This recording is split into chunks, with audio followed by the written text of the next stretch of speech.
everyone, Monique here, Little Gems Creations 1. Today we're going to have a quick little video and I'm going to show you how to hide yarn ends or threads.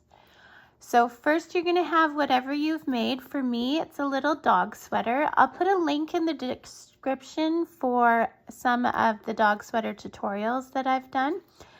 But this is what we're hiding threads on today. So we're going to start by turning it inside out. And then we're going to pick a thread to hide. So let's start with one of the bottom ones. You're going to use your crafting needle. Now I use crafting needles, not yarn needles, because they're a little bit sharp. When you use yarn needles, quite often they're blunt. So we want to use, or I'm liking the crafting needle, just so you know. Okay, so we're going to go in some stitches, but I put my fingers here because we don't want to go all the way through to the front.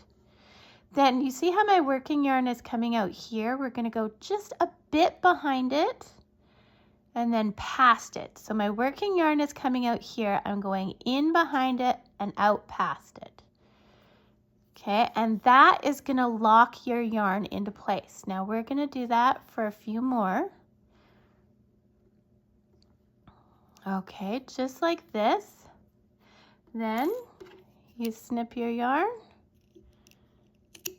And that's all there is to it. Because you did that back stitching, your yarn is locked into place. So yeah, there you go. So I hope that was helpful, and it really was very quick, wasn't it? So thanks for watching. Check that description. I put all kinds of goodies in it, and have a great day. Bye now.